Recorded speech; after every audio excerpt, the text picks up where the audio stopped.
जैसा कि हमने पिछले एपिसोड में देखा था कि यू हाउ सी क्वीन के साथ सीधा ही उनके अंडर सी पैलेस के अंदर आ जाता है, जहाँ पे यू हाउ की मुलाकात लिया से होती है, जो कि सी क्वीन की सबसे छोटी बेटी थी और इसे इवल सोल मास्टर ने टॉर्चर किया था। तभी you how time reversing technique को कास्ट करके पता लगाने की कोशिश करता है कि आखिर लिया के साथ हुआ क्या था, जहाँ पे वो देख पा रहा होता है कि लिया को बहुत ही बेरहमी से इवल सोल मास्टर ने टॉर्चर किया था। इस चीज़ को देख के सब एकदम दहल से जाते हैं। मेरे प्यारे से दोस्तों, अब यहाँ पे हम इस एपिसोड को स्टार्ट करते हैं। इस एपिसोड की स्टार्टिंग में हमें सी क्वीन को दिखाया जाता है, जो कि यू हाउ की ओर देखते हुए बहुत ही आस भरी नज़रों से कहती हैं कि यू हाउ, क्या मेरी बेटी को बचाने का कोई तरीका है? तभी यू हाउ उनकी ओर देखते हुए एक गहरी सांस लेता है और कहता है कि सी क्वीन, लिया की सोल कोर तबाह हो चुकी है और उसकी आधी सोल पावर छीन ली गई है और उसकी स्पिरिट सी पूरी ही तरह सूख चुकी है। अब इस चीज को सुन करके सी क्वीन एकदम टूट सी जाती है। तभी यू हाउ कहता है कि सी क्वीन, जिस सिविल सोल मास्टर ने ये सब किया था, वूटोंग और मैंने उसे डोंगयांग सिटी में पहले ही मार दिया है। और जहाँ तक प्रिंसेस लिया की बात है, उनकी स्पिरिट की बात है, मैंने उसे शांति दे दी है। जब वो इस दुनिया से गई तब वो किसी दर्द में नहीं थी। ये कहने के साथ यू हाउ पास्ट की बातों को याद करता है और वहाँ पे हल्की सी मुस्कान अपने चेहरे पे लाता है। तभी वहाँ पे सी क्वीन कहती हैं कि यू हाउ, तुम्हारा बहुत बहुत शुक्रिया। तभी वहाँ पे सी प्रिंसेस कहती है कि यू हाउ, सी गॉड ने कहा था कि आप लिया की मदद कर सकते हैं और एक गॉड कभी झूठ नहीं बोलते हैं। क्या सच में ऐसा कोई तरीका नहीं है जिससे हम लिया को बचा सकें? तभी यू हाउ कहता है कि प्रिंसेस, एक तरीका है, true soul spirit secret art. इस टेक्निक के जरिए लिया मेरी सोल स्पिरिट बनकर जिंदा रह सकती है, लेकिन उसकी आधी सोल इंसानों के लिए गहरी नफरत से भरी हुई है। अगर मैंने ये कोशिश की तो मेरी स्पिरिट सी टूट सकती है और मेरी जान जा सकती है। और तभी वहां पे वूटोंग कहती है कि सोल स्पिरिट रिचुअल के लिए ज़रूरी है कि सोल बीस्ट पूरी तरह इंसान पर भरोसा करे। यह आपके लिए बहुत ज़्यादा खतरनाक है यू हाउ। यू हाउ इस बात को सुनकर के कहता है कि खतरनाक? उस इवल सोल मास्टर ने सी सोल बीस्ट को नुकसान पहुंचाने की हिम्मत की है। उस कर्ज का हिसाब पूरा चुकाया जाएगा। सिर्फ लिया ही नहीं, मैं चाहता हूँ कि हर इवल सोल मास्टर ये बात याद रखे कि मैं यू हाउ तबाही हूँ जो उनके होली स्पिरिट कल्ट को घुटनों पर ला कर गिरा देगा। यू हाउ के आत्मविश्वास को देख करके, उन इवल सोल मास्टर के प्रति इतनी नफरत को देख करके सी क्वीन कहती हैं कि यू हाउ, आप यहाँ पे अपनी सोल स्पिरिट रिचुअल को परफॉर्म करें और यहाँ पे नतीजा जो भी होगा हमें उससे कोई फ़र्क नहीं पड़ता। हमारी और आपकी दोस्ती हमेशा सदा के लिए रहेगी। मगर प्लीज़, अगर कोई एक छोटा सा भी मौका यहाँ पे अगर मौजूद है तो आप उस मौके का इस्तेमाल करके मेरी बेटी को इस तकलीफ़ से आज़ाद कर दें, उसे फिर से एक नई ज़िंदगी दे दें। इस बात को सुन करके यू हाउ एक गहरी सांस लेते हुए कहता है कि ठीक है, मैं यहाँ पे अपनी पूरी कोशिश करूँगा। मगर यहाँ पे सी क्वीन, मैं यहाँ पे खुद नहीं जानता हूँ कि आखिर मैं यहाँ पे लिया को बचा भी पाऊँगा या नहीं, या फिर मैं यहाँ पे खुद मारा जाऊँगा। इस बात को सुनकर के तो वूटोंग एकदम घबरा जाती है और वो यू हाउ को रोकने की कोशिश करती है। मगर यू हाउ कहता है कि सी सोल बीस्ट को ह्यूमंस ने ही इतना टॉर्चर किया है, मेरा फ़र्ज़ बनता है कि मैं यहाँ पे इनकी मदद करूँ और इसके अलावा हमारे पास कोई दूसरा रास्ता नहीं है वूटोंग। ये कहने के साथ यू हाउ अपने कदम सीधा ही लिया की तरफ बढ़ाता है और अपनी पावर को अनलेश करके कहता है कि breath of the soul spirit, मेरी इच्छा को सुनो और मेरी पुकार का जवाब दो। Formation rise. यू हाउ जैसे ही यहाँ पे अपने फॉर्मेशन को एक्टिवेट करता है, लिया की बॉडी में हलचल होने लगती है। लिया की जो आधी सोल उसकी बॉडी के अंदर मौजूद थी, वो इंसानों से इतनी नफरत कर रही होती है कि वो यू हाउ के ऊपर ही अटैक करने लगती है। और यहाँ पे लिया को तड़पता हुआ देख करके उसकी माँ और बहन हद से ज्यादा उदास होते हुए रोना शुरू कर देते हैं। मगर तभी वहाँ पे वूटोंग कहती है कि ये ठीक नहीं है। लिया यहाँ पे बहुत ज़्यादा डर चुकी है हम इंसानों से। इस चीज़ को सुनकर के सी क्वीन कहती है कि मेरी बच्ची आखिर ये कितनी तकलीफ में है। ये कहने के साथ वो आगे बढ़ती है मगर वूटोंग उसे रोक देती है और तभी मिंग तियांग यू हाओ को देख के कहता है कि यू हाओ, तुम्हारी स्पिरिट सी अब अपनी हद तक पहुंच चुकी है, इसलिए यू हाओ रुक जाओ, तुम्हारी स्पिरिट सी कोलैप्स होने वाली है।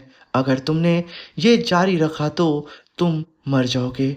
इस बात को सुनकर के यू हाओ अपनी पावर को अनलेश करके कहता है कि इविल सोल मास्टर का जो कर्ज बाकी है, जरूरत पड़ी तो मैं अपनी जान देकर भी उसे चुकाऊंगा। मगर तभी हम देखते हैं कि लिया अब और भी ज्यादा बेकाबू हो जाती है और वो लगातार यहाँ पे यू हाओ के काबू में आ ही नहीं रही होती है और वो जोर जोर से चिल्ला रही होती है कि मॉम मेरी मदद करो। और वहीं पे यू हाओ का फॉर्मेशन धीरे धीरे करके क्रैक हो रहा होता है, जिसे देख करके मिंग तियांग घबरा रहा होता है। तभी यू हाओ अपनी डिवाइन एनर्जी से लिया की सोल को उसकी बॉडी से अलग करता है, मगर सडन लिया की वो सोल तुरंत डिस्ट्रॉय हो जाती है, जिसकी वजह से यू हाओ का फॉर्मेशन भी वहाँ पे तुरंत डिस्ट्रॉय हो जाता है। लिया की बॉडी सीधा ही ज़मीन पे आके गिरती है और आसमान से यू हाओ का फॉर्मेशन उसके ऊपर गिर रहा होता है। यू हाओ के मुंह से खून तक निकल जाता है। इस चीज़ को देख करके सी क्वीन अपनी बेटी को उठाने के लिए जा रही होती है, मगर तभी वूटोंग कहती है कि सी क्वीन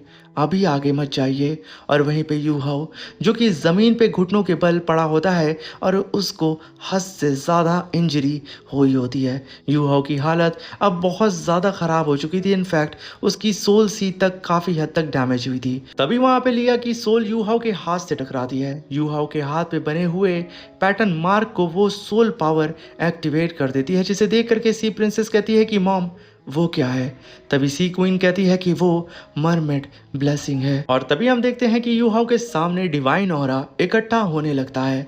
इस चीज को देख करके यू हाओ भी काफी ज्यादा हैरान था और तभी वहां पे लिया की सोल धीरे धीरे करके वापस से बनने लगती है, जो कि सीधा ही जा करके यू हाओ की बॉडी के अंदर एंटर करने लगती है। इस नज़ारे को देख करके सब लोग एकदम खुश हो जाते हैं। अभी वहां पे सी क्वीन कहती हैं कि लगता है कि जब लिया की स्पिरिट को शांति मिली और वो धीरे धीरे इस दुनिया से विदा हुई, तब उसने यू हाओ को एक आशीर्वाद दिया था। एक सी प्रिंसेस अपनी पूरी जिंदगी में सिर्फ एक बार ही ये आशीर्वाद दे सकती है, मरमेड ब्लेसिंग। और जिस किसी को ये ब्लेसिंग मिलती है उसे महान सौभाग्य प्राप्त होता है और वो हमेशा के लिए हमारे मरमेड क्लैन का सबसे प्रिय मित्र बन जाता है। ये सुनकर के वूटोंग कहती है कि मरमेड ब्लेसिंग यानी कि डोंगयांग सिटी में जब यू हाओ ने अपने नेक दिल से उन मरमेड की मदद की थी और उन्हें आज़ाद किया था, लिया और बाकी सबको यू हाओ ने जब बचाया था, उसी वजह से वहाँ पे यू हाओ को ये मरमेड ब्लेसिंग मिली थी। इस बात को कहने के साथ वहाँ पे वूटोंग बहुत ज़्यादा खुश हो रही होती है और वो अपनी आंखों को बंद करके उस पल को याद कर रही होती है। तभी वहाँ पे सी क्वीन कहती है कि क्या लिया अब ठीक होगी वूटोंग। तभी वूटोंग कहती है कि प्रिंसेस लिया की सोल पावर अभी भी बहुत कमज़ोर है, वो अभी अभी सोल स्पिरिट के रूप में बदली है, इसलिए उसकी स्थिति अभी पूरी तरह स्थिर नहीं हुई है। इस बात को सुन के वहाँ पे सभी लोग शांत हो जाते हैं। तभी वूटोंग कहती है कि उसे कुछ दिनों तक यू हाओ की स्पिरिट सी के अंदर आराम करना होगा और धीरे धीरे अपनी ताकत वापस पानी होगी, इसलिए हमें कुछ पल के लिए यू हाओ को यहीं पे कल्टीवेशन करने के लिए छोड़ देना चाहिए। तभी सीन शिफ्ट होता है और हम हेवनली स्पिरिट सिटी का सीन देखते हैं, जहाँ पे हेवनली सोल एम्पायर की पूरी ही आर्मी प्रिंसेस वीना के कमांड पे सन मून एम्पायर की आर्मी से फाइट कर रही होती है। जहाँ पे हम देखते हैं कि प्रिंसेस वीना ने अपने साथियों के साथ मिलकर के इतना खतरनाक अटैक सन मून एम्पायर के कल्टीवेटर्स उन सारे ही सोल्जर्स के ऊपर किया कि उन सभी लोगों को यहाँ पे पीछे हटना पड़ा। इस चीज को देख करके प्रिंसेस वीना अपनी सेना को लेकर के अपने महल से बाहर आती हैं और सन मून एम्पायर के सोल्जर्स को मारते हुए कहती हैं कि हेवनली सोल एम्पायर अमर रहे, सबको ख़त्म कर दो, कोई भी जिंदा ना बचे। तभी हम आसमान में उड़ती हुई एक एयर स्पेसशिप को देखते हैं, जहाँ पे सन मून एम्पायर की फिनिक्स एल्डर मिस ऑरेंज से कहती है कि कमाल की योजना है मार्शल, हमने जानबूझकर अपनी कमजोरी दिखाई ताकि दुश्मन जाल में फंस जाए और heavenly soul empire spirit master alliance ने भी वही गलती की जो हम चाहते थे। उन्हें लगा कि वो युद्ध का रुख बदल सकते हैं, इसलिए उन्होंने अपनी पूरी ताकत मैदान में उतार दी। अब तियांग हुन सिटी की सुरक्षा अपनी सबसे कमज़ोर हालात में पहुंच चुकी है। तभी ऑरेंज हंसते हुए कहती है कि मेरे इस ऑर्डर को पास करो, हमारे सारे रैंक 9 और रैंक 8 सोल इंजीनियर को इकट्ठा करो, उनके पिछले मोर्चे को घेर लो और सीधा उनके लीडर पे अंधाधुन अटैक करके उसे तुरंत वहीं पे घायल कर दो, उसे घुटनों पर आने पे मजबूर कर दो। कोई भी जिंदा यहाँ पे बचना नहीं चाहिए। इस आदेश को पास करते ही सभी सोल्जर्स एक्टिवेट हो जाते हैं और पूरे के पूरे जंग के मैदान का रुख बदल देते हैं। और तभी यहाँ सीन शिफ्ट होता है और हम जूतियान को देखते हैं जिसके हाथ में एक मैप होता है। तभी जूतियान कहता है कि सिर्फ कुछ ही दिनों के अंदर मेघदू माउंटेन रेंज में मौजूद एक सोल इंजीनियर स्ट्रॉन्ग होल्ड पर हमला करके उसे तबाह कर दिया गया। ओक सिटी और डोंगयांग सिटी भी हमले का शिकार हो चुकी है। हमें ये तक नहीं पता कि इन हमलों के पीछे कौन है और ना ही ये समझ आ रहा है कि वो हमारे सीमाओं के अंदर घुसने में कामयाब कैसे हुए। अगर तुम सब के पास इतने अधूरी जानकारी है तो फिर तुम सब मेरे किस काम के हो। तभी वहाँ पे जूतियान उस मैप को फाड़ देता है। तभी प्राइम मिनिस्टर आता है सन मून एम्पायर का, जो कि कहता है कि योर हाइनेस, दुश्मन ने हमला उस वक्त किया जब हमारी मुख्य सेना फ्रंट लाइन पर तैनात थी। उन्होंने हमारे कम सुरक्षित अंदरूनी इलाकों का फायदा उठाया और अपनी मौजूदगी को छुपाने के तरीके भी पहले से तैयार रखे थे। ये साफ दिखाता है कि ये पूरी योजना बहुत पहले से रची गई थी और अगर हम उनके जाल में फंसकर अपना ध्यान भटकाने दें और फ्रंट लाइन से सेना हटाकर इन अनजान हमलावरों का पीछा करने लग जाएं, तो हमें दोनों मोर्चों पर हार का सामना करना पड़ सकता है। तभी जूतियान कहता है कि प्राइम मिनिस्टर, क्या आपके पास इस समय इस चीज़ से निपटने की कोई योजना है? तभी प्राइम मिनिस्टर कहता है कि योर हाइनेस, असाधारण समय असाधारण फैसलों की मांग करता है। मेरा मानना है कि अब समय आ गया है कि हम अपनी सबसे शक्तिशाली ताकत को मैदान में उतारें। इस बात को सुन के एल्डर मू कहते हैं कि बिल्कुल भी नहीं योर हाइनेस। तभी एक सोल्जर आता है, कहता है कि योर हाइनेस, फ्रंट लाइन से रिपोर्ट आई है, एम्पायर वॉर गॉड एम्प्रेस का एक संदेश आया है। तभी जूतियान उस लेटर को पढ़ता है जिसमें लिखा होता है कि योर हाइनेस, आपकी सेवक ऑरेंज आपको प्रणाम करती है। आज सुबह हमारी सेना ने तियानहुन सिटी में heavenly soul empire spirit master alliance के खिलाफ युद्ध लड़ा। हमने उन्हें पूरी तरह कुचल दिया। हेवनली सोल एम्पायर का रॉयल फैमिली पूरी तरह समाप्त हो चुकी है। कोई भी जीवित नहीं बचा। स्पिरिट मास्टर अलायंस की बची हुई सेना फिलहाल शेक एकेडमी के एलाइट्स की सुरक्षा में है। 3 दिनों के अंदर हमारी सेना शेक सिटी को छोड़कर हेवनली सोल एम्पायर के पूरे क्षेत्र पर कब्जा कर लेगी। इस बात को सुनकर के प्राइम मिनिस्टर वहाँ पे चिल्लाते हुए कहता है कि क्या बात है, स्वर्ग भी हमारे साथ है। हमारे हाइनेस अमर रहें, हम इस पूरी ही दुनिया पे अपना कब्जा करेंगे। इस बात को सुनकर के सब के सब वहाँ पे जय जयकार जूतियान की करने लगते हैं, जहाँ पे जूतियान पागलों की तरह हंसने लगता है। तभी हम ऑरेंज को देखते हैं जो कि अपने फ्लैग को हाथ में लेकर के कहती है कि पूरी सेना को मेरा आदेश सुना दो। हेवनली सोल एम्पायर के हर बचे हुए आवेश का पीछा करो। एक भी दुश्मन जिंदा नहीं बचना चाहिए। सबको मिटा दो, सबको ख़त्म कर दो। कोई भी ना बचे, चाहे बच्चा हो, बूढ़ा हो या कोई भी हो। सबका एक ही अंजाम हो, मौत। तभी हम वहाँ पे यू हाउ को देखते हैं जो कि फाइनली अपनी कल्टीवेशन से अब उठने वाला होता है, जहाँ पे यू हाउ की बॉडी के अंदर से एक टेरिफाइंग ऑरा बाहर निकलता है। तभी यू हाउ अपनी आंखें जैसे ही खोलता है उसके सामने वू टोंग खड़ी होती है। तभी वू टोंग कहती है कि यू हाउ आखिर तुम अपनी अवेकिंग से बाहर आ ही गए। तभी यू हाउ कहता है कि वू टोंग मैंने ना सिर्फ प्रिंसेस लिया के सोल स्पिरिट के साथ पूरी तरह बॉन्ड बना लिया है, बल्कि मेरे दोनों स्पिरिट रिंग्स भी पूरी हो गई हैं। अब मेरे पास कुल 16 स्पिरिट रिंग हैं और मुझे 100,000 year right arm soul bone भी प्राप्त हुई है। आखिरकार मेरा पूरा सोल बोन सेट कंप्लीट हो चुका है। मैंने कभी नहीं सोचा था कि प्रिंसेस लिया असल में 100,000 ईयर सोल बीस्ट थी। तभी वहां पे यू हाउ अपने मन में कहता है कि इवे सोल मास्टर, जिन जिंदगियों को तुमने बर्बाद किया है वही अब मेरी ताकत का सोर्स बन चुकी है और यही ताकत तुम सबकी कब्र भी अपने हाथों से खोदेगी।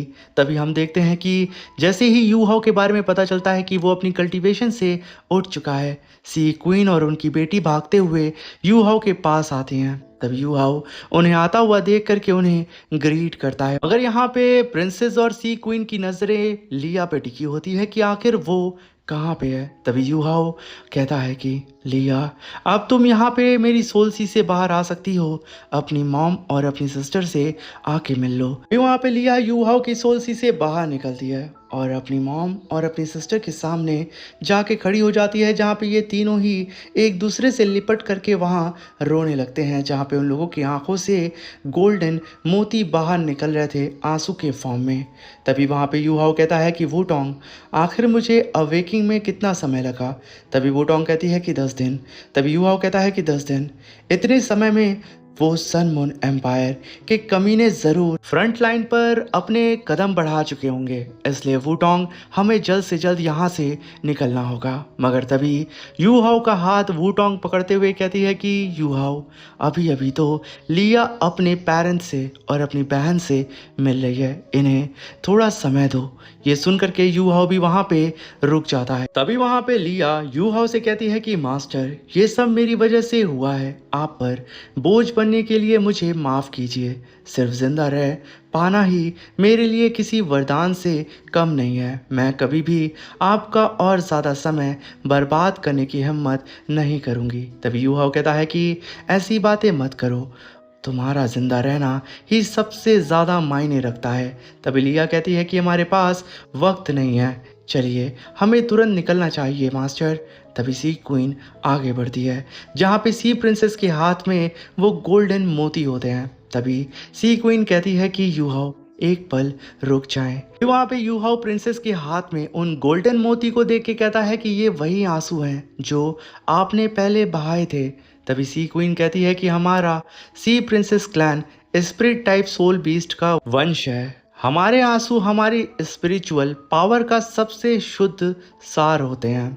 मुझे विश्वास है कि ये आपके लिए बहुत उपयोग साबित होंगे। अब यहाँ पे लिया भी फोर्स कर रही होती है कि मास्टर आप यहाँ पे इन गोल्डन मोतियों को ले लें। तभी वहाँ पे सी क्वीन एक आंसू को बाहर निकालती है और उसे मोती में ट्रांसफॉर्म करके यू हाउ की सोल सी के अंदर डाल देती है। तभी यू हाउ कहता है कि मेरी स्पिरिट सी बहुत ही तेजी से रिकवर हो रही है और पहले से भी ज़्यादा विकसित हो रही है, यहाँ तक कि मेरा सोल कोर भी इस डिवाइन पावर को अपने अंदर एब्सॉर्ब सही ढंग से कर पा रहा है और वो भी बहुत ही तेजी से यहाँ पे विकसित हो रहा है। तभी वहाँ पे यू हाउ और भी कई सारे उन गोल्डन मोतियों को अपनी स्पिरिट सी के अंदर एब्सॉर्ब करने लगता है। इस चीज़ को देख करके यू हाउ के सारे ही सोल बीस्ट बहुत ज़्यादा खुश होने लगते हैं। तभी वहाँ पे सी क्वीन यू हाउ को लेके बाहर निकलने लगती हैं और कहती हैं कि यू हाउ तुमने हमारे क्लैन के लिए इतना कुछ किया है कि हमारे पास तुम्हारा एहसान चुकाने का कोई तरीका नहीं है, ये सिर्फ हमारी तरफ से एक छोटा सा गिफ्ट है। तभी यू हाउ इस गिफ्ट के लिए उन लोगों को थैंक यू बोलता है। तभी सी क्वीन कहती है कि आज के बाद कृपया लिया का अच्छे से ख्याल रखना यूहाओ।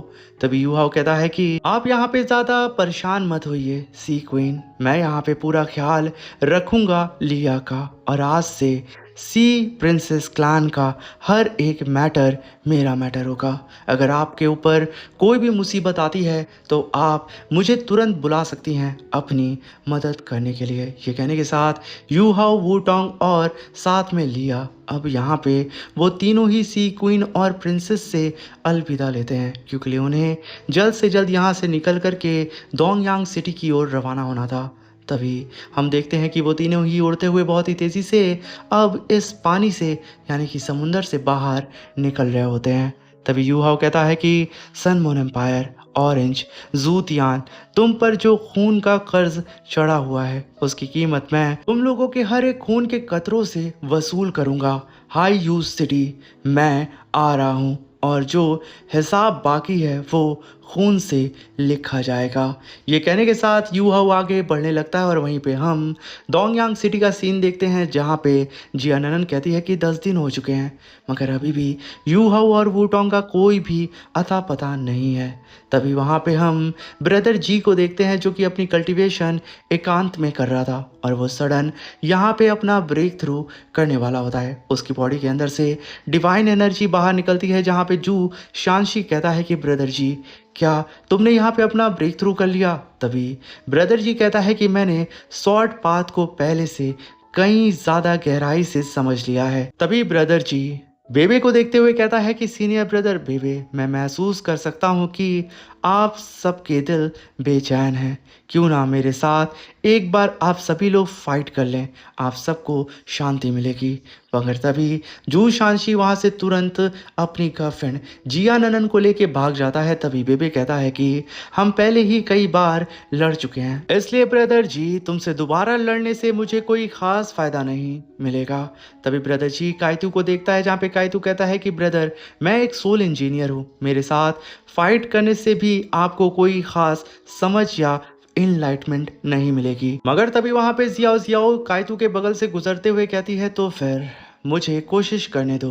तभी काइतू कहता है कि जियाओ जियाओ मजाक मत करो, ब्रदर जी की सॉर्ड इंटेंट कोई मजाक की चीज़ नहीं है। तभी जियाओ जियाओ कहती है कि ब्रदर जी आप यहाँ पर मुझ पर भरोसा कीजिए, मैं भी शेक 7 मॉन्स्टर में से एक हूँ, ये बात कोई ना भूले तो उसके लिए बेहतर होगा। इस बात को सुनकर के बेचारे काइतू के कान खड़े हो जाते हैं और वो कहता है कि मुझे माफ़ कर दो जियाओ जियाओ, मुझे यहाँ पे तुम्हारी क्षमता पर शक नहीं करना चाहिए था, जाओ उसे दिखा दो, मुझे तुम पर पूरा भरोसा है, जियाओ जियाओ जीत करके आना। अब यहाँ पे तो काइतू पूरी ही तरीके से बदल चुका था, सिर्फ अपनी गर्लफ्रेंड की एक हल्की सी टोन को सुन करके। और वहीं पे जियाओ जियाओ अपने कदम को सीधा ही ब्रदर जी की तरफ बढ़ाने लगती है, जहाँ पे ब्रदर जी कहता है कि जियाओ जियाओ सिर्फ इसलिए कि तुम एक लड़की हो मैं अपने हाथ नहीं रोकूंगा। इस बात को सुनकर के जियाओ जियाओ कहती है कि बहुत अच्छा, तो फिर अपनी पूरी ताकत के साथ मेरे ऊपर हमला करना, वरना याद रहे मैं 7 मॉन्स्टर में से एक हूँ, एक भी सेकंड का मौका मुझे मिला तो वो तुम्हारा आखिरी समय होगा इस बैटल का। ये कहने के साथ साथ यहाँ पे ब्रदर जी अपनी पावर को अनलेश करता है और ब्रदर जी को ऐसा करता हुआ देख करके जियाओ जियाओ भी अपने पास से एक डिवाइन स्टिक को बाहर निकालती है और तुरंत अपनी पावर को अनलेश करके अपनी सारी ही सोल रिंग को रिलीज करती है। और ये दोनों ही एक दूसरे से लड़ने के लिए एक ऊंची चट्टान पे आकर के खड़े हो जाते हैं। और इसी के साथ मेरे प्यारे से दोस्तों ये शानदार सा एपिसोड यहीं पे ख़त्म होता है। अब मिलते हैं इसके नेक्स्ट एपिसोड में, तब तक के लिए अपना ख्याल रखें और वीडियो अच्छी लगी हो तो अपने दोस्तों के साथ इसे शेयर करके हमें सपोर्ट करें और कमेंट करना बिल्कुल भी मत भूलिएगा। Thank you for watching, bye bye, take care.